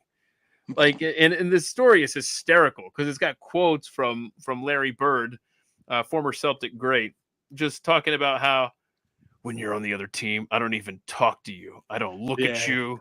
We're competing. I mean, nobody is like that anymore, you know? But, and it just talked about how mad he got when the NBA Finals had Magic Johnson and the Lakers against Isaiah Thomas and the Pistons. And he's like, when I saw them hug and kiss at center court before that NBA Finals game, I was like, hell, the quote is hilarious. I don't blame him. I don't need to kiss Magic Johnson either. Reasons we probably all know. Tom, everybody has AIDS. He says, you see these guys, they're getting beaten by 25 points. They're out there hugging, talking. It's sickening. This is supposed to be a competitive league. Well, these 2 stories here, I wasn't even going to mention them, but I had this video I wanted to play for you. And it's like, if that makes Larry Bird... if it's 2 boys kissing, I don't want to watch it. It's not 2 boys kissing. You're going to be okay here. It is going to be AI. It takes pictures of you and a deceased loved one. And what it does is it turns it into a memory that never occurred. And it's you and your deceased relative hugging. I can't imagine what Larry Bird would say about this, but what are your thoughts on seeing what happens here with these 2 photographs?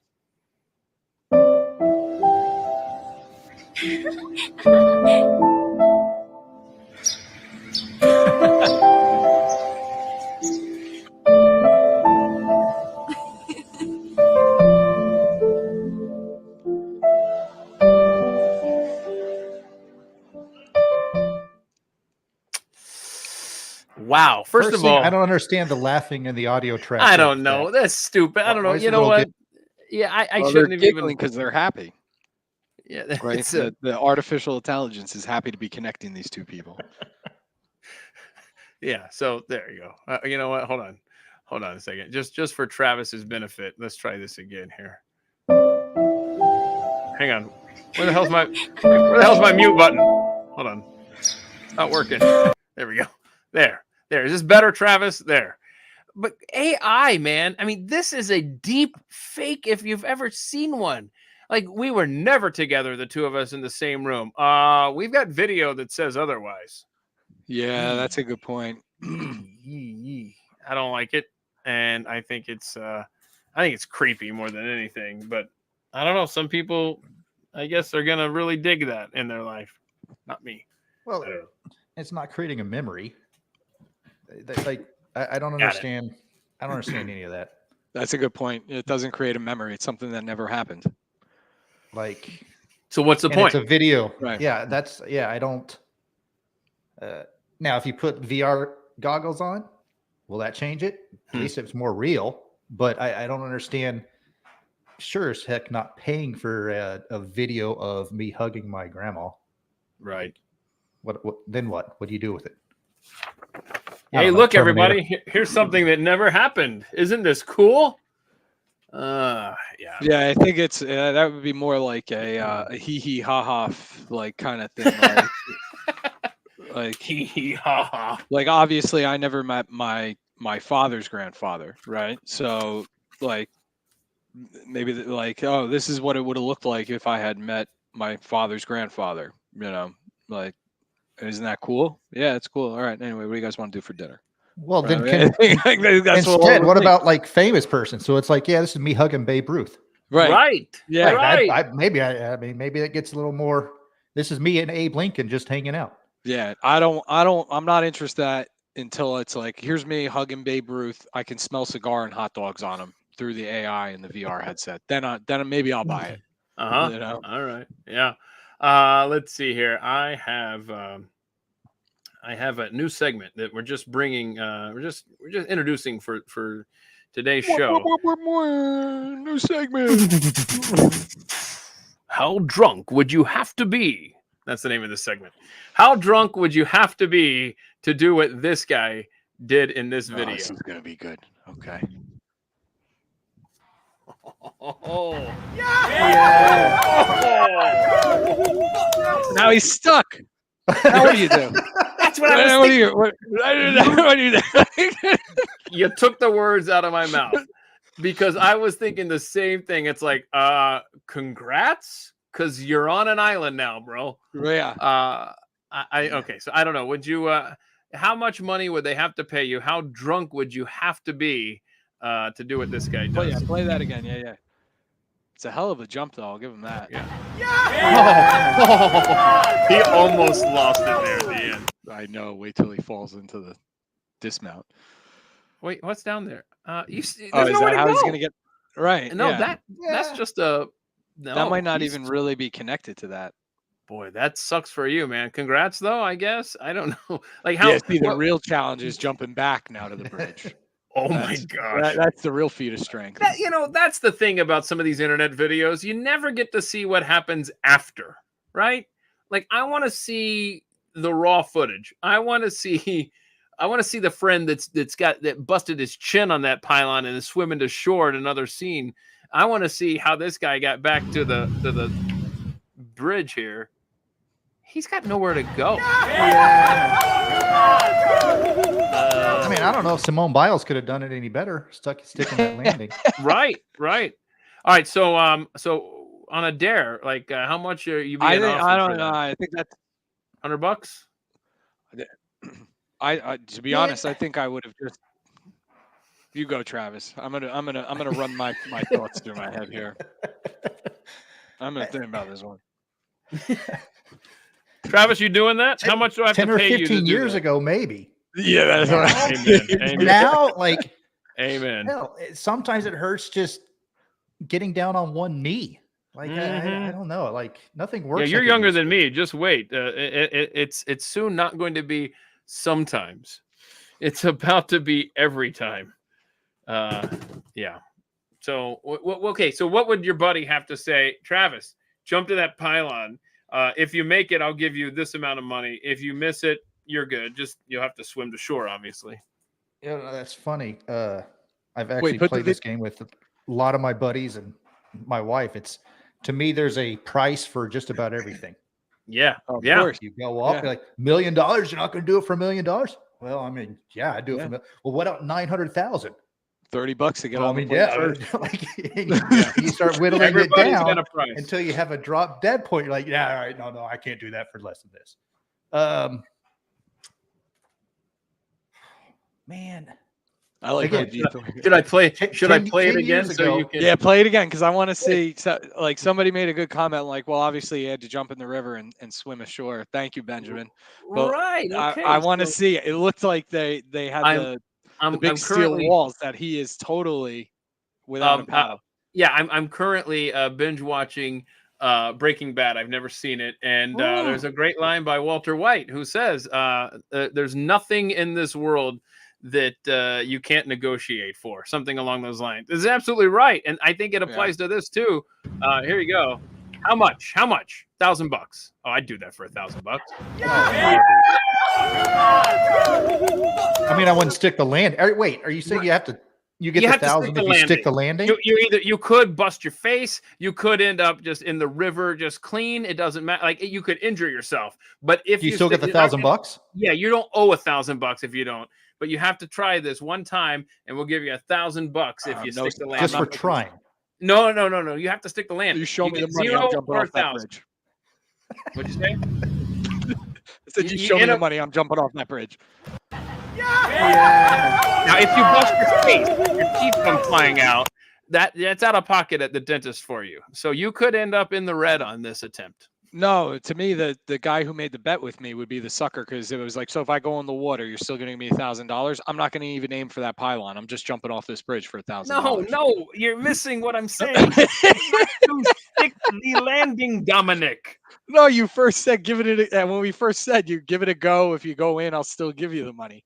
Oh, well, if I said that, which I don't think I could stick that landing even if it was like in a foam pit, and No. What was but that? I'm with you, Travis. I could have done that 15 years ago. Today, it's maybe a 20% chance. I got to get lucky. Yeah, I mean. Okay, well, the landing. What kind of shoes? Remember that new segment, which needs a sponsor, brought to you by Wayne Gretzky, number 99 Canadian whiskey. How stuff. drunk Wait, would he's you have to be? Wait, is Wayne Gretzky really in the beverage game now too, like everybody else? Oh, and this stuff is excellent. Oh, this is really good. This is top freaking shelf. Anyway, so David Larley, a pastor, brought me that from Canada before it was available here in the States. And so I've been nursing it ever since. Okay, so speaking of how drunk would you have to be, I got to read this story before you guys. Just follow me. See if you can follow the story, everyone. This guy doesn't have his shirt on the top of the bridge. Some random guy there without his shirt on. That's because that's the guy who tried first, and he's still drying off from his attempt. Yeah. So here you go. A man was arrested near Columbus, Ohio. Okay, this was last week for allegedly breaking into numerous stores and was later found with a pair of. Hold on, time out. Stop right there, Keith. I hate stories that give away too many details in the first sentence. They try to establish it, then they give you the full thing. No. We're going to scoot down here. Columbus police responded to the Roosters restaurant just after 3 a.m. after receiving an alert from the restaurant's security system. Okay. Sounds like you're run-of-the-mill breaking and entering, right? The responding officers retraced the suspect's steps, and about 10 minutes later, they were led to a pet store. It's called Petland, by the way, after finding a dog in the shopping center. So you follow this? They retrace the steps of the guy. Now they're in a parking lot. There's a dog on the oh my gosh, look, somebody broke into the pet store. Police body-worn camera footage from inside the store showed several glass windows from dog cages were smashed. The owner of Petland told an ABC station in Columbus that the suspect, believed to be 31-year-old Matthew Pancake, let 15 animals out of their cages before fleeing.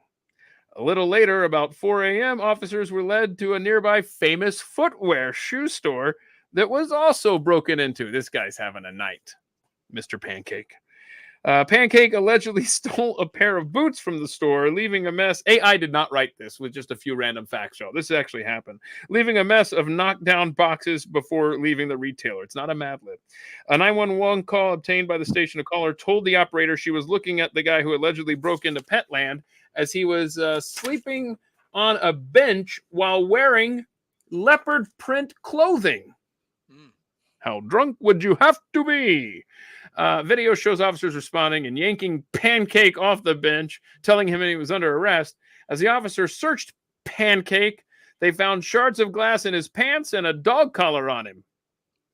Boy, we're well past alcohol. By the way. No, they found more. We got a lot more going on than they found more. The officers also found hamsters in his pants, with one police official saying, quote, "Yeah, definitely animal abuse," end quote. Another officer even asked Mr. Pancake for his safety if he had any animals inside of him. No response was provided. Matthew Pancake, ladies and gentlemen, how drunk would you have to be? Hey, I'm trying to. Here's a picture of old Matthew Pancake. Do you have an image in your mind of what Matthew Pancake looks like? Because here it is. You ready?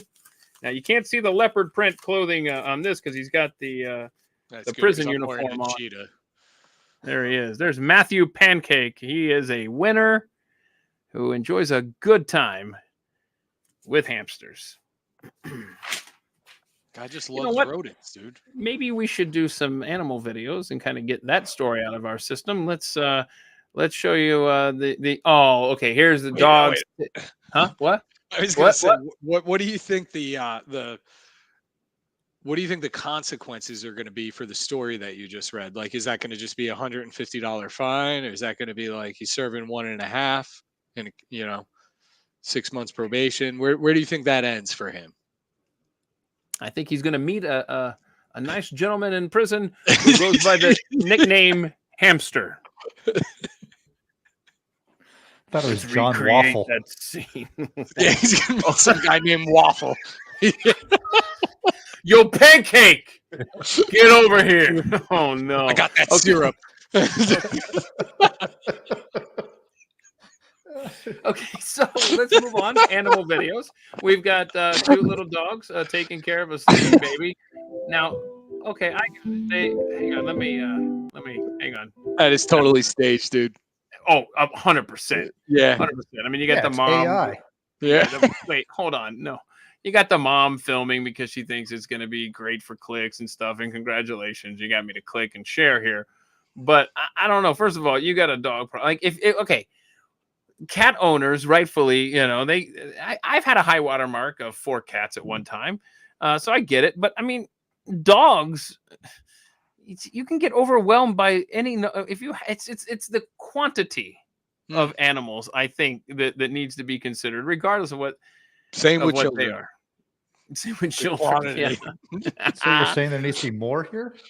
No, I'm saying, okay, I mean, that's cute. Yeah, everybody stay there. Now, look, the baby's awake. I swear they woke him up. I don't care what anybody says. Yeah, it's cute. All right. I don't mind kids getting to know the dogs really well, but I don't know that I'm going to let them just hang out while they sleep. While they sleep there. That's a little much for my life. I love dogs, man, but in the end, they are dogs. And in the back of all those 4 tiny canine brains, they're thinking, when do we get to eat this thing? Oh, you think so? Come on now. Oh, I think it's no, maybe not. Maybe that's a little dramatic, but yeah, they are dogs, right? Like, they're still animals at heart. Like, but I don't know. Yeah, I can guarantee you that chick with the camera, whoever was recording, isn't just letting them hang out there without her being present. Let's see here. I thought this was kind of funny. A couple of dogs and a door here. So they're closing on each other, or he's close. Ow! Hold on, can we just talk real quick? Because some dogs just don't understand how doors work.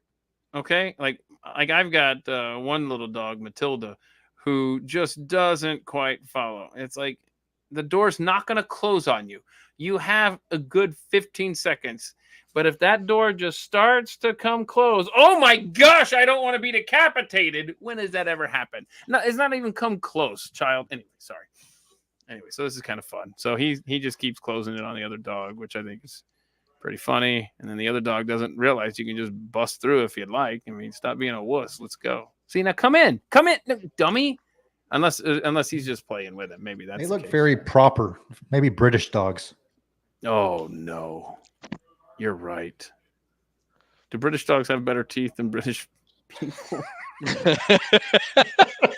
Than American dogs? It was just a random thought that came to mind. I apologize to all. That's our a British legitimate viewers. question, Right? I thank you. Get a veterinarian on the show. Let's see, one more. Okay, so we got this. I thought was kind of funny. Let's see here. Hang on a second here. I gotta get this going here. Y'all send me some great videos, and I really appreciate it. How do I get it to play here? Yeah, look at him. Look at that guy. He's like, right? No, and no, look no. at the orange cat is just like, it's working. It's like, what you don't have to stay like that. I'm more impressed with all those hashtags that Sticky the Kitty put up next. Oh to my that. gosh. Look, I'm sorry, there's not enough. Yeah, okay, so Dom, read through the myriad of that's the topic of the video now. It's not the boot that's on the car or whatever. Oh, yeah, good eye. What is happening back there? I don't know. Okay, so let's just go through this. That cat's pretty cool. That's eating, right? That cat's pretty dumb, the orange one. I don't know if the car is stuck there forever, like Homer Simpson in the parking boot or whatever that thing is. I can't tell. But let's go through at Dom's request. I love this. Why don't you please read through all of these hashtags for us? Dom, Hashtag rude. Hashtag not enough. Hashtag back up. Hashtag almost done. Hashtag cats. Hashtag cat dad. Hashtag cat mom. I guess this person identifies. Time out. Hashtag If you're cat life. searching for videos with the hashtag cat dad, get your head checked. Oh my goodness. What else we got? Hashtag cat life. I guess that this is just every day in this cat's life, right? Hashtag rescue cat. Like, so this guy filmed 2 cats on the street and he thinks that's him rescuing them. Hashtag my buddy. Hashtag family. So this is where you feed your cat on the sidewalk. Hashtag hope. Hashtag happiness. Let's get to the hope part of this. What are we hopeful for here? That one cat's going to eat or both of them? Right? Oh my goodness. Hashtag happiness. Hashtag cats find you. Hashtag sticky the kitty. Wait, that's your handle. You can't make a hashtag out of your handle. I'm going to start tagging my live streams. Hashtag Keith Malinak. Hashtag sticky. So if you Googled hashtag sticky, I don't want to know what else comes up with this cat video. Hashtag sticky Matthew dad. That's Pancake another comes one. Yeah. Hashtag love. Hashtag be kind. Hashtag be brave.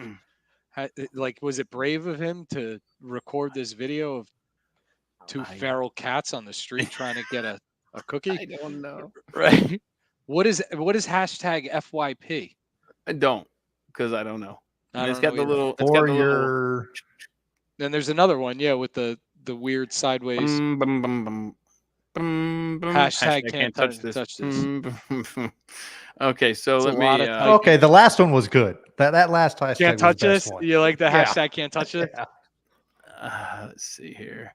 Okay, so when you go to a hotel, do you end up going home with all the little mini shampoo bottles and the the lotion? Even though you may not use lotion, do you end up going home? It's coming home with me. Yes. It's coming home with you. Yeah, I'm with you. Yes. And then I will keep it for 10 years and get no use out of it. But damn it, I took it because I paid enough for that room, and I will. Well, don't you have a shower caddy to hold all of them now? And I have a shower caddy. We're bringing it home, baby. That's why he needed 4 layers. Yeah. Got the Marriott shampoo, the Hilton shampoos. So anyway, those are being outlawed in the state of New York, beginning in 25. How are they? Oh, well, that kind of makes sense because I have stayed in for work, like some hotels in New York where you don't get the mini bottle. You get a big thing on the wall. It's a shower caddy on the wall that you pump the shampoo out of. My thing with that is those better be locked.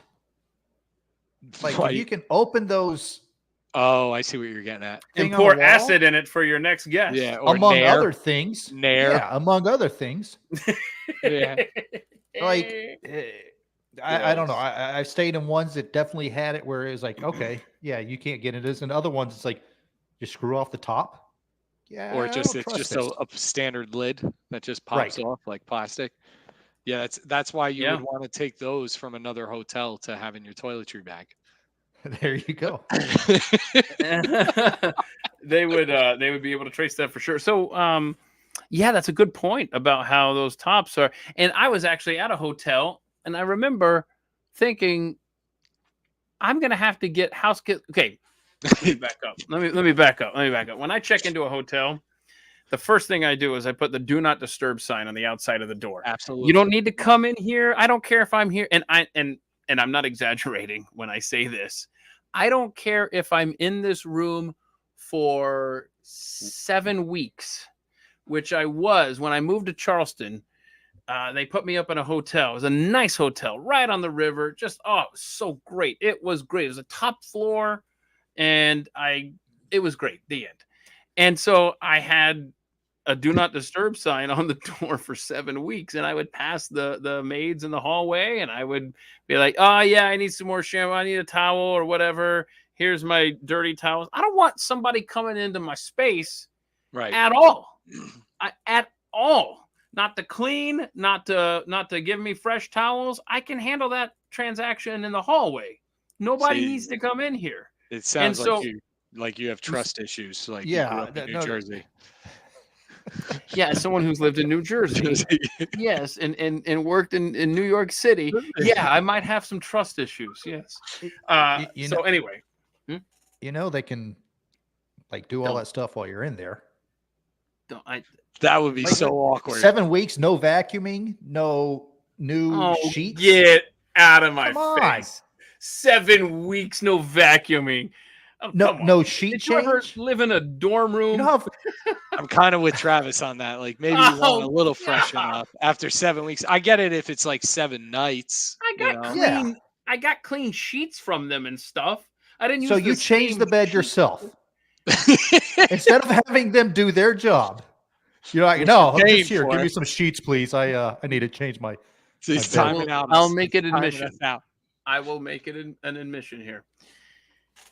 The bed may not have been made per se in those 7 weeks, but they were fresh sheets, Sure. So here's a good one. When you guys leave a hotel room, do you leave like $10 or something for the maid?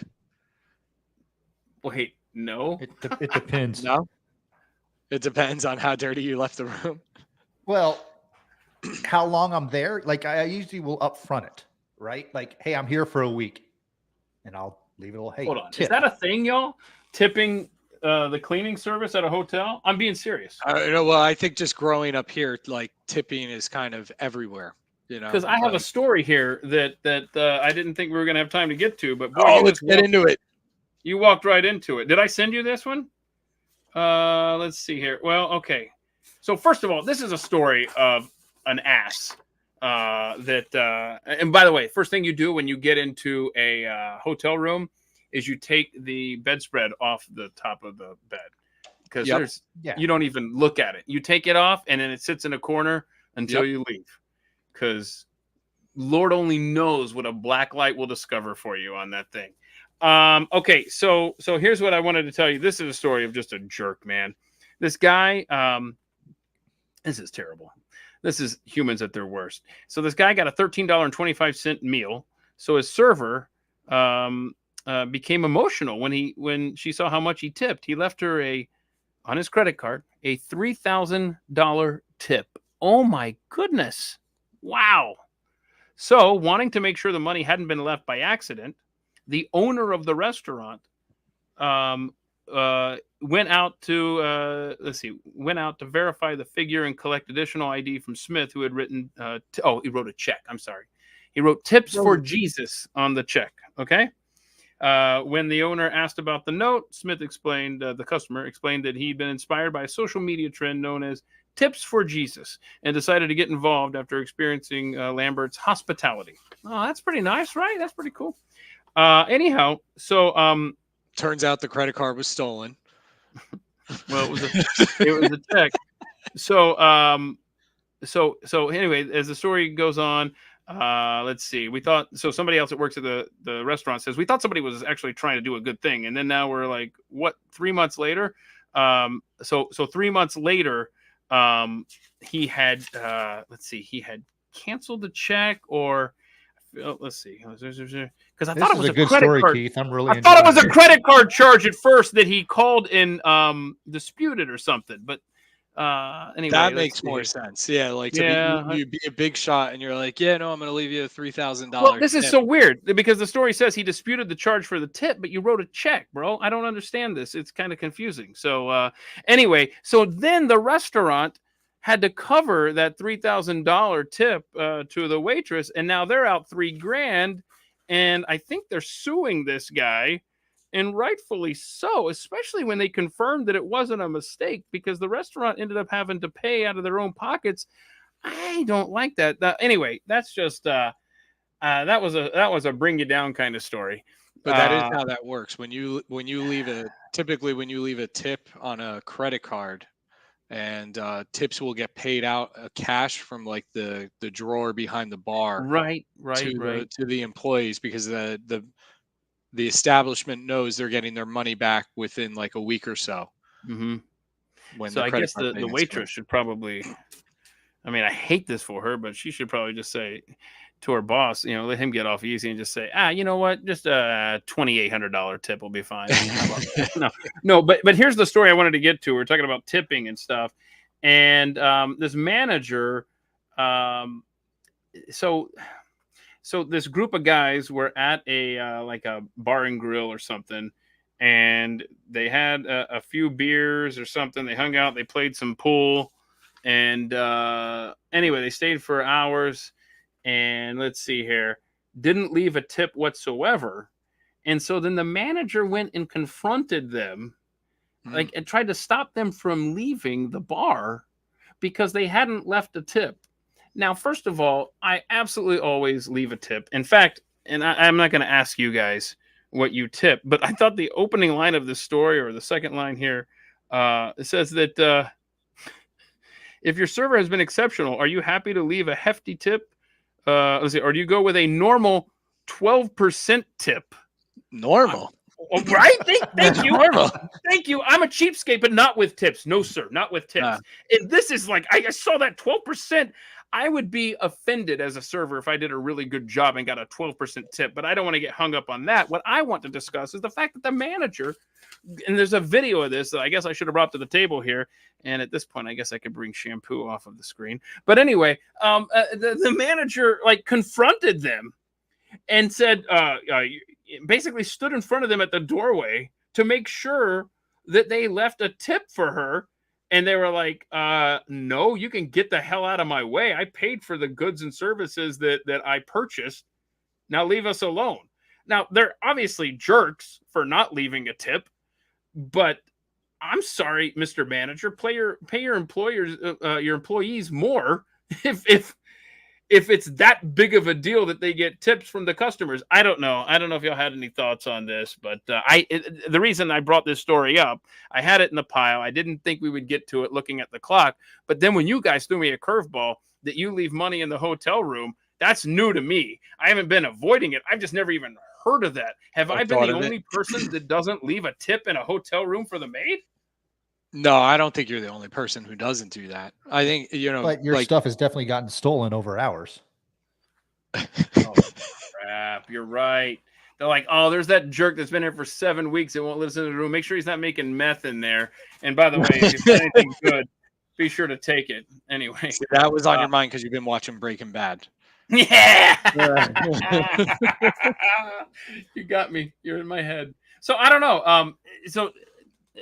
You leave a tip for cleaning people in the hotel? I'm still hung up on that. I'm sorry. If the wife and family have been there for say, I don't know, like we went on vacation for 7 weeks. Yeah. If we've been on vacation for 5 nights at a resort or something, I might leave $10 or $20 because we do the same thing you do, where it's like, hey, we're going to put the do not disturb on the door. We don't want anybody coming in here near our stuff when we're not here. Mm-hmm. So then, and it's not like we leave the room messy. I've worked in the service industry at restaurants. So I understand, what people go through to simply even bust a table. So I will leave $10 or $20, depending on how long the stay was, just to be like, hey, here's a little something. I've also found in terms of tipping, if you check into a hotel, and when you're checking in, if you just slide that person a $20 bill and just say hey, I just want to thank you for all your help today, you might find yourself getting a nice upgrade. But noted.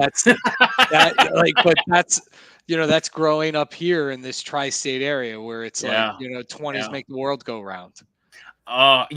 Still, even in this economy, is that still accurate? And I wonder what percentage of individuals work in the service industry in New York City compared to the rest of the world. I wonder. I bet it's a very high percentage. In fact, somebody do my job for me and Google. Hang on a second. Let me check here because I am curious now.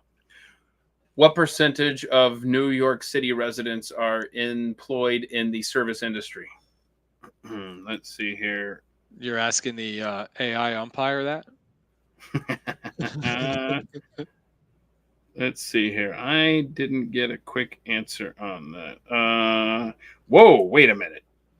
Hold on. Mind that's blown. nationwide. Let's see. Let's click on Pew Research. 10 facts about American workers, shall we? So 71% of us work in private service providing industries. That's not the number. That's not what I'm looking for. 16 million of us are self-employed, by the way. Millennials are now the largest generation of the U.S. labor force. That's interesting. Anything else? Yeah, but that kind of makes sense. So the young generation, right? Yeah, So that's where the labor comes from, right? Yep. Let's see here. I'm just looking here. A much smaller share of U.S. teens work compared with earlier decades. More older Americans are working than in previous decades. Maybe that's why the youth aren't, because the old people are hanging on because they need more money for retirement, so they're not You see retiring. William's question? I caught What do we that got? last night on Trump's no tax on tips. Yeah. I like. I just you can kill it right there at no tax. Period. you have me at the phrase no tax, and then the rest of it, yes, whatever. I mean, when you think about it, right? Like there is no tax on a cash tip because you're not going to report it if somebody slipped you a 20 or something, right? Yes, but he also made an interesting point in that speech last night that I had never thought of, because I pay cash, but apparently since most people pay by credit card, then the tip is in there and it automatically pulls that tax out of it. That was the story he was telling about the young lady that he had talked to. And I thought, oh my gosh, that makes sense. Now there's no way to hide.